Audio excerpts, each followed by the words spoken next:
This is Vikas Iqbal from tracks. आज हम बात करेंगे एक ऐसे इशू के ऊपर जो इस वक्त बहुत हाईलाइटेड है वर्ल्ड मीडिया में, और वो है इकॉनमी से रिलेटेड। लास्ट वीडियो में आपने देखा कि डॉक्टर अतहर मंसूर ने IMF और पाकिस्तान के जो इश्यूज़ हैं उनको आपके लिए बहुत अच्छा एक्सप्लेन किया। तो मैं आपको एक बात बताता चलूँ कि आज हम ग्लोबलाइजेशन की एज में हैं, 21st सेंचुरी में हैं, बट बहुत सारी जो चीज़ें हैं ये 20th सेंचुरी वाली चल रही हैं। और 20th सेंचुरी का एक हाल मार्क है US की लीडरशिप, और US की जो इकॉनमी है वो वर्ल्ड लार्जेस्ट है। तो इस वक्त हम जिस इंटरनेशनल सिस्टम और जिस वर्ल्ड इकॉनमी का हिस्सा हैं उसमें US का लार्जेस्ट कंट्रीब्यूशन है। तो इस पे बात करने के लिए हमने डॉक्टर अतहर मंसूर को दावत दी है आज। तो सर से मेरा पहला क्वेश्चन ये है कि सर आप काइंडली हमारे जो व्यूअर्स हैं उनके लिए वर्ल्ड इकॉनमी का थोड़ा सा स्ट्रक्चर एक्सप्लेन कर दें कि इसके मेन कंपोनेंट्स क्या हैं और ये काम कैसे करता है। जी, थैंक यू विकास। जो व्यूअर्स के लिए मैं 3 कंपोनेंट्स, वैसे तो वर्ल्ड इकॉनमी एक काफ़ी कॉम्प्लिकेटेड किस्म का स्ट्रक्चर है, लेकिन मैं 3 मेजर कंपोनेंट्स आपको आज बताता चलूँ। सबसे पहले है इंटरनेशनल ट्रेड का कंपोनेंट। जो इंटरनेशनल ट्रेड का कंपोनेंट है ये है exchange of goods and services between various countries of the world. For example, China कुछ प्रोड्यूस कर रहा है और वो अमेरिका को वो गुड प्रोड्यूस करके भेज रहा है, जैसे कैमराज हैं, फ़ोन्स हैं या कोई और इलेक्ट्रॉनिक डिवाइसेस हैं। इसी तरह US कुछ सर्विसेज प्रोड्यूस कर रहा है और वो किसी और कंट्रीज़ को भेज रहा है। इसको हम सिस्टम ऑफ इंपोर्ट और एक्सपोर्ट कहते हैं। और इसमें जो टॉप एजेंसी या top organisation of the world है इंटरनेशनल लेवल पे, वो है वर्ल्ड ट्रेड ऑर्गेनाइजेशन। ये जो इंटरनेशनल ट्रेड का जो कंपोनेंट है ये बेस्ड है on the law of comparative advantage. और कंपैरेटिव एडवांटेज का लॉ जो है वो ये कहता है कि हर कंट्री का एक एडवांटेज उसको हासिल है कि वो किसी चीज़ को, किसी गुड को या सर्विस को प्रोड्यूस कर सके लेसर अपॉर्चुनिटी कॉस्ट पे। वो जो लेसर अपॉर्चुनिटी कॉस्ट है वो है the cost of the alternative forgone, यानी कि किसी चीज़ को प्रोड्यूस करने के लिए कोई चीज़ छोड़नी पड़ेगी। वो चीज़ जो छोड़नी पड़ेगी उसकी कॉस्ट से अगर वो कम है तो उसको हम कहते हैं लेसर अपॉर्चुनिटी कॉस्ट पे प्रोड्यूस करना। तो जो लॉ ऑफ कंपैरेटिव एडवांटेज है इसके तहत मुख्तलिफ कंट्रीज़ मुख्तलिफ चीज़ें प्रोड्यूस करती हैं जिसमें उनकी लेसर अपॉर्चुनिटी कॉस्ट होती है, और फिर वो प्रोड्यूस करके दूसरी कंट्रीज़ को बेचती हैं, जिसको वो कंट्री एक्सपोर्ट करती है और दूसरी इंपोर्ट करती है। राइट। ये है पहला मेजर कंपोनेंट दुनिया की इंटरनेशनल जो इकोनॉमी है उसमें। जो सेकेंड कंपोनेंट है वो है इंटरनेशनल फाइनेंस का कंपोनेंट। इंटरनेशनल फाइनेंस का जो कंपोनेंट है ये मैक्रो इकोनॉमिक इंडिकेटर्स पे बेस्ड है। For example, GDP of countries, inflation rates in different countries, और इसकी वजह से जो डिफरेंट इकोनॉमीज़ हैं वो इम्पैक्ट हो रही होती हैं दुनिया की GDP ग्रोथ रेट्स की वजह से, इन्फ्लेशन रेट्स की वजह से।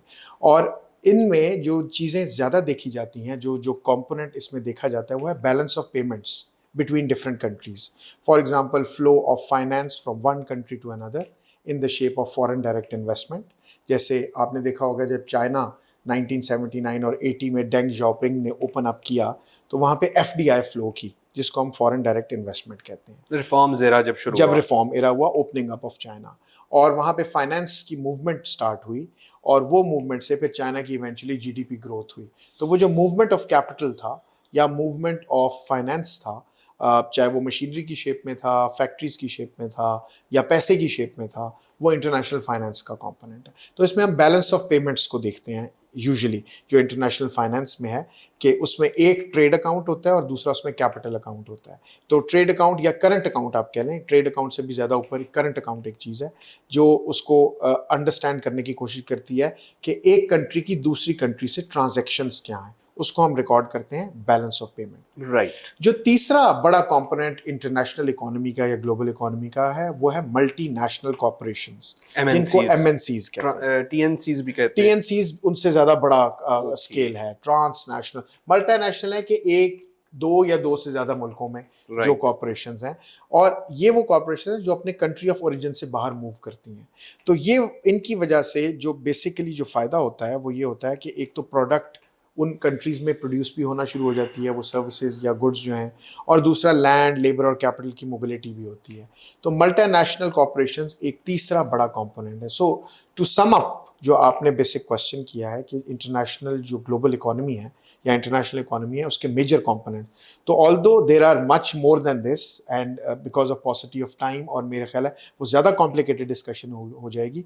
टू कीप इट सिंप्लीफाइड, आप इंटरनेशनल जो इकोनॉमी है उसमें जो सबसे इम्पोर्टेंट कंपोनेंट है वो इंटरनेशनल ट्रेड का है, फिर इंटरनेशनल फाइनेंस का, और फिर मल्टीनेशनल कॉरपोरेशंस का। राइट। सर ये बताएंगे यूएस की जो इकॉनमी है उसको हम वर्ल्ड लार्जेस्ट इकॉनमी कहते हैं जितने भी इंटरनेशनल स्टैंडर्ड्स हैं उसके अकॉर्डिंगली। तो यूएस की इकॉनमी को हम वर्ल्ड लार्जेस्ट इकॉनमी क्यों कहते हैं, मतलब उनके अंदर ऐसा स्पेशल क्या है और उसका इम्पैक्ट फिर इस ओवरऑल सिस्टम जो आपने भी एक्सप्लेन किया है इस पे क्या है? देखिए, जो इकोनॉमीज का साइज होता है दुनिया में वो ग्रॉस डोमेस्टिक प्रोडक्ट या जीडीपी जो एक्रोनिम है उससे मेजर किया जाता है। एज ऑफ टुडे यूएस की तकरीबन जो इकोनॉमी है वो 23 ट्रिलियन डॉलर्स को क्रॉस कर चुकी है, और जो सेकंड उसके बाद है वो चाइना है जो 18 ट्रिलियन डॉलर्स के करीब है, 17.7 17.8 के करीब है। सो उनके दरमियान, दोनों के दरमियान ऑलमोस्ट 5 ट्रिलियन डॉलर्स का फ़र्क है, 5 ट्रिलियन। एंड माइंड यू के व्यूअर्स के लिए ये बताना ज़रूरी है कि 1000 बिलियन का 1 ट्रिलियन बनता है। जैसे 1000 मिलियन का 1 बिलियन है, ऐसे 1000 बिलियन का 1 ट्रिलियन है। सो 23 वर्सेस 17.7 या 18 ट्रिलियन डॉलर्स जो है ये है फर्स्ट और सेकंड के दरमियान का गैप जो है। सो यूएस को लार्जेस्ट इकोनॉमी इसलिए कहते हैं कि it is 23 trillion dollar economy. दूसरा, यूएस का जो सबसे इम्पोर्टेंट रोल है ग्लोबल इकोनॉमी में वो उसका साइज और इंटरकनेक्टेडनेस है विद द ग्लोबल वर्ल्ड।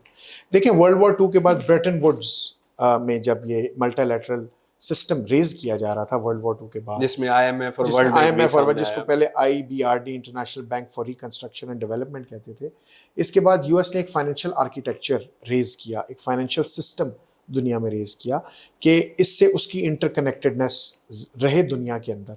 और जो global financial international reserve currency थी वो डॉलर को स्टेटस मिला।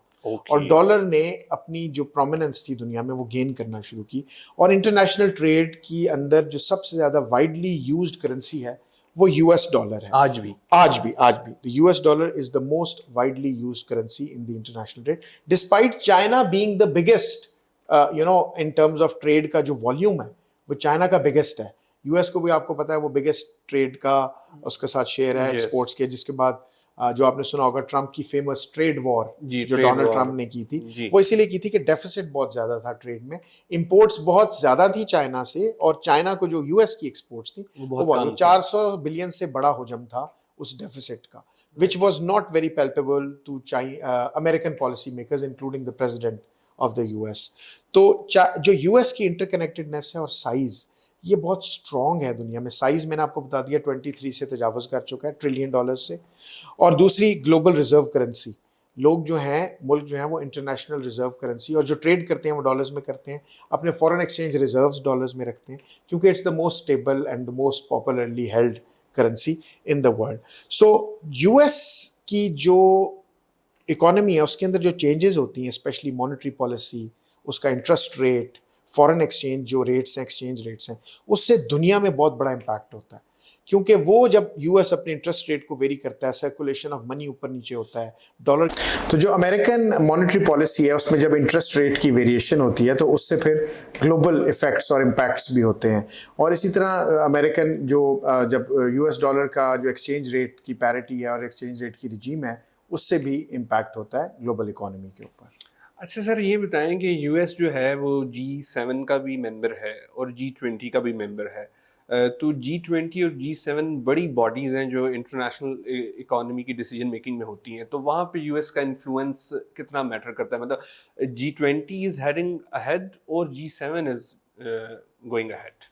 देखिए, जो G7 है उसमें कनाडा है, फ्रांस है, यूके है, यूएस है, जापान है, ये वो कंट्रीज हैं जो अपने आप को कंसिडर करती हैं as the leading economy, 7 richest economies of the world। ये तकरीबन 40% of the world GDP in 7 economies में है, राइट, और तकरीबन around 40%।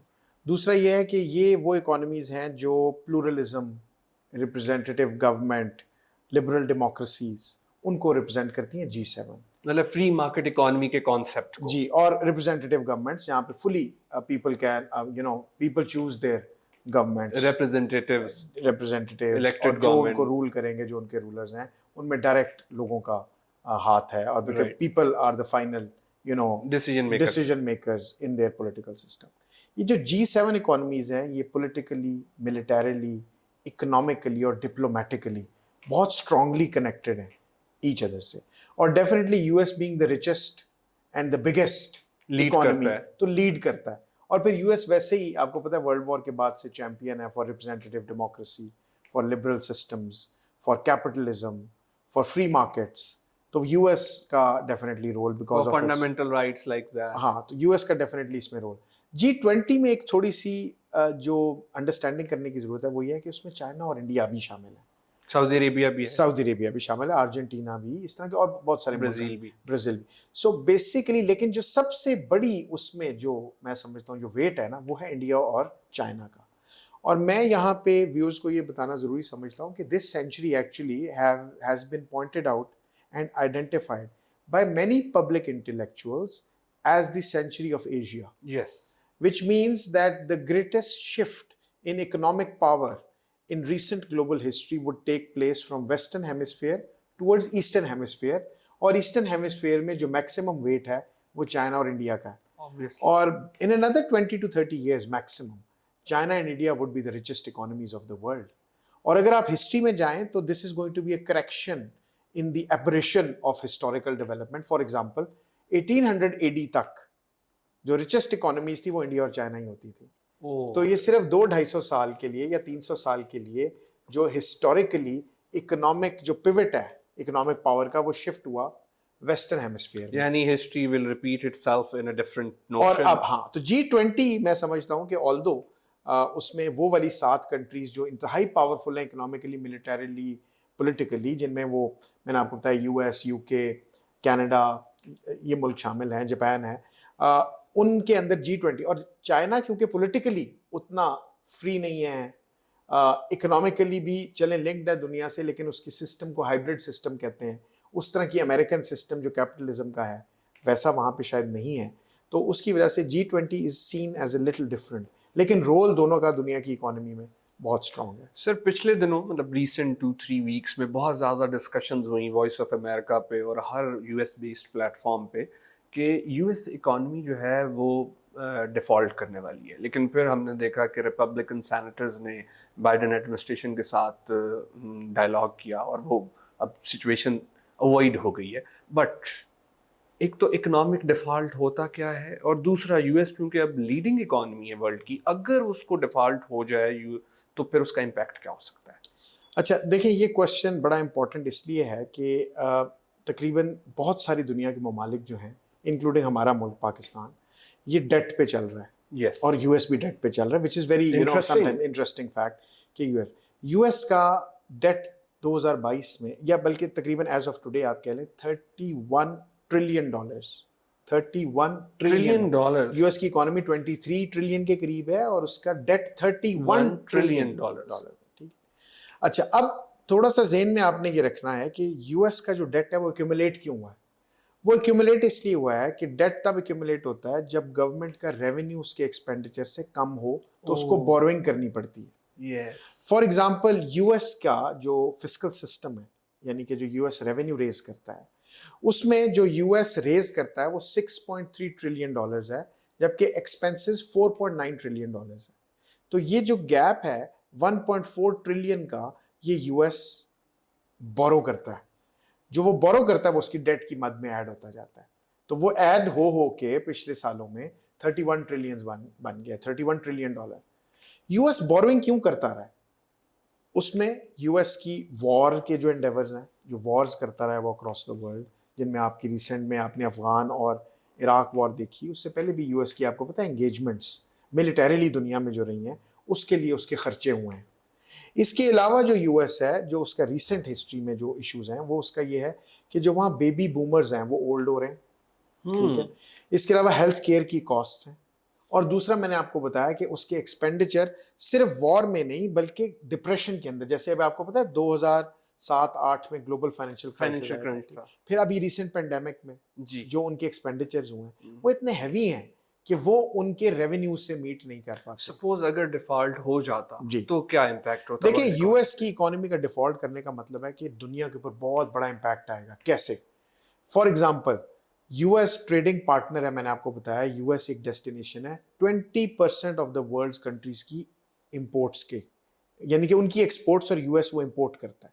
China one of the biggest, rather biggest. Right. अगर यूएस आज डिफॉल्ट करता है तो चाइनीज कंपनियों को जो उसने ऑर्डर्स दिए हैं, फॉर एग्जांपल इलेक्ट्रॉनिक्स के, वो ड्राई अप होंगे क्योंकि वो बाय नहीं कर, कैपेसिटी इंडिकेशन जाएगी ना कि ये पे बैक नहीं कर सकते चीज़ें, अपनी लाइबिलिटीज़ जो जनरेट हो रही हैं वो नहीं पे बैक करेंगे, तो हमें किधर पे बैक कर, हमें किस तरह ये पे करेंगे, ठीक है। इसके अलावा जो यूएस में प्रॉब्लम्स आएंगी वो ये होगा कि यूएस के अंदर बहुत सारे इन्वेस्टर्स ने ट्रेजरीज खरीदी हुई हैं यूएस की। Treasuries। वो ट्रेजरीज की जो ओनर्स हैं उनको क्या जाएगा कि हमें लॉसेस होने लगे, लाइक बॉन्ड्स खरीदे हुए जी हैं? बॉन्ड्स हैं, Okay। ट्रेजरीज, ठीक है। वो उनको आपको एक इंडिकेशन या एक सिग्नल जाएगा जब अगर यूएस डिफॉल्ट करता है कि हमारा क्या बनेगा, हमारा पैसा डूब गया। हमारा पैसा डूब जाएगा। फिर मैंने आपको बताया US dollar international reserve currency है, यूएस ट्रेडिंग सिस्टम के अंदर US dollar most extensively used currency है। इन्वेस्टर कॉन्फिडेंस वहाँ का कैसा होगा, वहाँ पे जो इन्वेस्टमेंट्स आती हैं उसके बारे में लोग कैसे सोचेंगे। यूएस हर रोज 1.8 बिलियन डॉलर सिर्फ इंटरेस्ट पेमेंट्स के लिए, 1.8 billion dollar that's a huge amount of money on daily basis. On daily basis. ये इंटरेस्ट पेमेंट्स हैं। आपको पता है जो डेट होता है उस पर सिर्फ प्रिंसिपल वापस नहीं करना पड़ता बल्कि इंटरेस्ट पेमेंट्स भी वापस करते हैं, और इंटरेस्ट वो सूद की मद में आता है, ठीक है। इसके अलावा जो यूएस अगर इसी स्पीड से चलता रहा तो यूएस की जो प्रोजेक्टेड जो उसकी डेट टू जीडीपी जो रेशो है, यानी कि पब्लिक डेट जो होगा, जितना वो अपने रेवेन्यू में से पार्ट डेट सर्विसिंग पे खर्चते जो हैं, डेट का, वो तकरीबन 198% होगा 2053 में। यानी कि आज से 30 साल बाद जो यूएस की जो जीडीपी होगा उसका ऑलमोस्ट 200% वो डेट में होल्ड कर रहा होगा। तो अगर यूएस में अभी 84% ऑफ द वोटर्स कहते हैं, जो एक रिसेंट सर्वे हुआ है, और मुझे एग्जैक्ट सोर्स नहीं याद लेकिन it's a very authentic source क्योंकि I came across that number, वो ये कहते हैं कि 84% of the voters in US want the government to pay serious attention to this debt issue, क्योंकि ये डेट इशू सिर्फ यूएस के लिए ही प्रॉब्लमेटिक नहीं होगा बल्कि पूरी दुनिया पे इसकी जो है इफेक्ट्स होंगे। सो व्यूअर्स, अगर लीडर किसी भी वजह से कोलैप्स कर जाए या वीक नज़र आए तो उसका बहुत बुरा इफेक्ट जाता है, मॉरली भी और हर लिहाज से। Thank you so much for enlightening us sir. और आप लोग कमेंट कर सकते हैं।